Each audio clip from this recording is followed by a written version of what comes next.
आप सब लोगों से आज दिन में दूसरी बार मुलाकात हो रही है। आपको मेरा नमस्कार। बहुत ही चिंताजनक कुछ खबरें सामने आ रही हैं और उसी संदर्भ में आप लोगों से बात करना भी ज़रूरी है और आपको बताना भी ज़रूरी है कि हम लोग क्या कर रहे हैं। निरंकुश शासन और घमंडी राजा क्या करता है, इसका सबसे बड़ा उदाहरण भारतीय जनता पार्टी, नरेंद्र मोदी और अमित शाह हैं। कोई बड़के राजा नहीं है आप। अगर आप कुछ गलत करिएगा, अगर आप कुछ गलत कहिएगा, अगर आप कुछ दुष्प्रचार करिएगा तो आपके खिलाफ एक्शन होगा। आप लगातार झूठ बोल रहे हैं कांग्रेस के मैनिफेस्टो पर। 48 पेज का मैनिफेस्टो, 15,329 शब्द, एक शब्द ऐसा नहीं जिसके बारे में आप झूठ बोल रहे हैं। और आपका कोई वीडियो जो तथाकथित रूप से आपके अनुसार कोई काट छाट के चला रहा है, उस पर आप लोगों की गिरफ्तारी कर रहे हैं।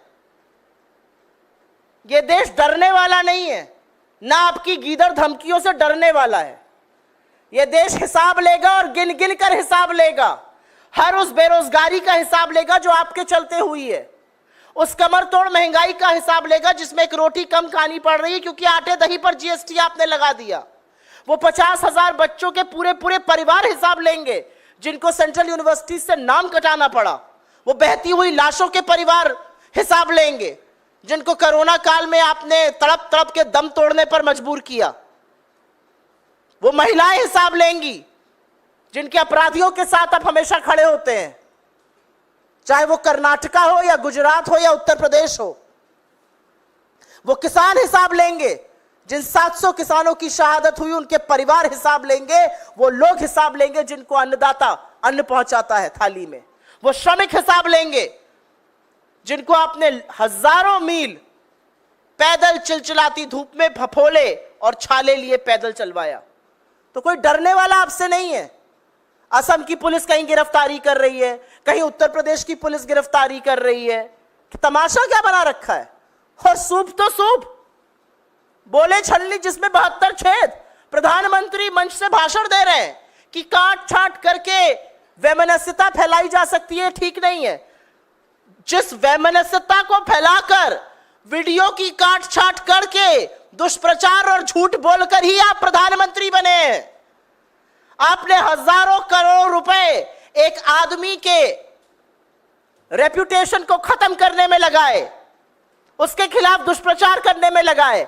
आपके लोगों को महारत हासिल है लोगों के बयान काट देने की। और अगर आप निरंकुशता करिएगा तो एक्शन तो फिर इधर से भी लिया जाएगा।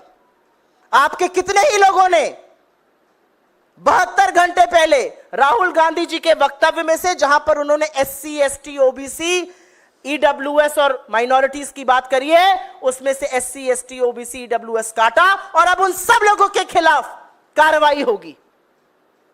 और यही दिल्ली पुलिस जो बढ़ चढ़कर एक्शन कर रही है, उसके सामने हम सारे साक्ष्य, सारे तथ्य, सारे सबूत लेकर जाएंगे। उन प्लेटफॉर्म्स का मैनिपुलेटेड टैग भी लेकर जाएंगे जो इन आईडीज पर लगा है। और फिर देखते हैं कि अमित शाह की दिल्ली पुलिस सिर्फ अमित शाह के लिए जागेगी या वाकई में कानून का पालन कराएगी। और आपको क्या लगता है, आप शहर दर शहर FIR करिएगा और हम हाथ पर हाथ धरे बैठे रहेंगे? क्योंकि झूठ की फेक न्यूज फैक्ट्री तो आप हैं। तो अब शुरुआत कर ही दी है तो FIR कर्नाटका में भी होगी, FIR तेलंगाना में भी होगी, तमिलनाडु में भी होगी, झारखंड में भी होगी, हिमाचल में भी होगी, हर उस जगह होगी जहां पर आपकी निरंकुशता कायम नहीं है। अगर कानून सम्मत कार्रवाई होनी है तो कानून सम्मत कार्रवाई कीजिए। अगर झूठ नहीं बोलना है तो सबसे पहले इस देश का प्रधानमंत्री अपना कान पकड़ के इस देश की देवतुल्य जनता से माफी मांगे कि कैसे 10 दिन से वो सिर्फ और सिर्फ निराधार झूठ बोल रहे हैं। हमारे मैनिफेस्टो को लेकर झूठ बोलते हैं, छाप को लेकर झूठ बोलते हैं, एक औरत के सबसे कीमती आभूषण मंगलसूत्र को लेकर झूठ बोलते हैं, गरीबों की संपत्ति को लेकर झूठ बोलते हैं, वो झूठ आरक्षण पर भी बोलते हैं। असलियत यह है कि 2 चरण के मतदान के बाद इस देश ने मन बना लिया है विदाई करने का। यह साफ है। इस देश को समझ में आ गया है कि ये जो 400 पार का फर्जी नारा दिया गया था, ये संविधान को बदलने के लिए दिया गया था। और संविधान बदलने का मतलब है आरक्षण को समाप्त करना। और ये देश की जनता उठ खड़ी हुई है, ये देश की जनता जागरूक है, पैरों के तले से जमीन खिसक गई है, वरना 48 घंटे में प्रधानमंत्री से लेकर अमित शाह और मोहन भागवत आकर बार बार सफाई न दे रहे होते। असलियत यह है कि आप आरक्षण के विरोध में हैं, आज से नहीं, इस देश की आजादी से। आपकी असलियत तो मेघवंशी जी बयां करते हैं अपनी किताब में, भंवर मेघवंशी जी, जो कहते हैं कि मैं दलित था और मेरा आरएसएस में किस तरह से मेरे साथ बर्ताव किया जाता था।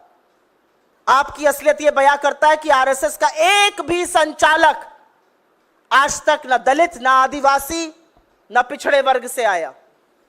एक ही समुदाय, एक ही जात के लोग ही बनते हैं। आपकी असलियत वहां बयां होती है जहां पर आपके कार्यकर्ता एक आदिवासी के सिर पर पेशाब करते हैं। आपकी असलियत वहां बयां होती है जहां पर आप दिखावे के लिए दलित के घर खाना पीना खाने जाते हैं और पहले से ही अपनी बोतल, अपना पानी, अपना बर्तन भेजते हैं, उस घर की शुद्धि कराते हैं। यह बयां करती है आपकी असलियत। तो अब आप एफआईआर खेलिएगा, आइए एफआईआर खेलते हैं। आपके हर झूठे बयान के खिलाफ एफआईआर होगी। आज इलेक्शन कमीशन में हमने फिर से अपनी बात दोहराई है कि झूठ बोलना का काम तो इस देश के प्रधानमंत्री नरेंद्र मोदी कर रहे हैं। मैं अंत में सिर्फ इतना कहूंगी कि कांग्रेस पार्टी किसी भी तरह का दुष्प्रचार नहीं करती है। हम कोई फेक न्यूज नहीं चलाते, हमें उसकी जरूरत ही नहीं है। आपका सच इतना सिया है कि उसको दिखाकर ही काम बन जाता है। आप फेक न्यूज की फैक्ट्री चलाते हैं, आप झूठ बोलते हैं, आप लोगों के बयान काट छाट के चलाते हैं।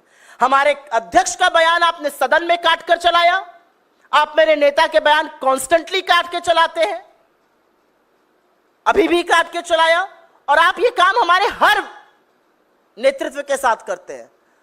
तो मेरा अपना मानना है कि अमित शाह को अगर लगता है कि उनकी दलित विरोधी, आदिवासी विरोधी, पिछड़ा विरोधी सोच एफआईआर करके और लोगों को यहां वहां उठाने से चल जाएगी, तो जो आपके सारे चरण चुंबक बने हुए लोग हैं, आपकी पार्टी के कार्यकर्ता हो या आपके समर्थक हो, और ऐसे झूठे,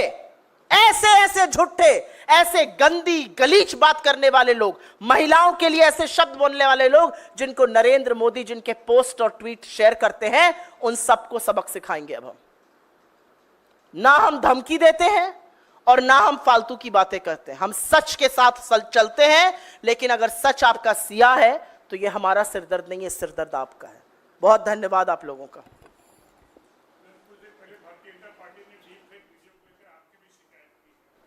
किसकी? कौन सा डीप फेक वीडियो है? बच्चों को लेकर कोई वीडियो है जिसको लेकर भारतीय जनता पार्टी ने आपके नाम से भी चुनाव आयोग में शिकायत की है। भारतीय जनता पार्टी दिन भर शिकायत करती रहे, भारतीय जनता पार्टी मेरे नाम की माला जपती रहे, मुझे नहीं डरा सकते हैं। असलियत यह है कि प्रधानमंत्री झूठ बोलते हैं। प्रधानमंत्री मंगलसूत्र पर, एक समुदाय विशेष पर, हमारे मैनिफेस्टो पर लगातार झूठ बोलते हैं। अब जब उनकी असलियत पकड़ ली गई है, पता चल गया है उनका असली मंसूबा संविधान बदलने का था, अब इधर उधर की बातें कर रहे हैं। मुझे कोई फर्क नहीं पड़ता बीजेपी मेरे खिलाफ क्या करे। राहुल गांधी के सिपाही होना इतना आसान नहीं है। अगर आप राहुल गांधी के सिपाही हैं तो आप सर कलम करने को तैयार हैं। So if they believe that they can intimidate the chief minister of Telangana, who's also the PCC president, they really are living in a la-la land. Revant Reddy is a fighter. He fought the BRS, your B team. We trounced them. We trounced you. We ensured that you were relegated to the margins. You call him, you'll have a good day. धन्यवाद आप लोगों का।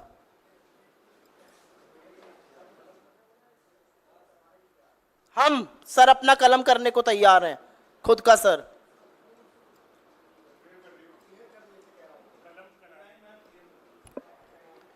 राहुल गांधी का सिपाही होना आसान नहीं है। राहुल गांधी का सिपाही वो नहीं हो सकता जो एक मुकदमा बचाने के लिए, एक यूनिवर्सिटी बचाने के लिए, अपने खिलाफ कोई केस बंद करने के लिए बीजेपी ज्वाइन कर ले। राहुल गांधी का सिपाही अपना सर कलम करने के लिए तैयार है।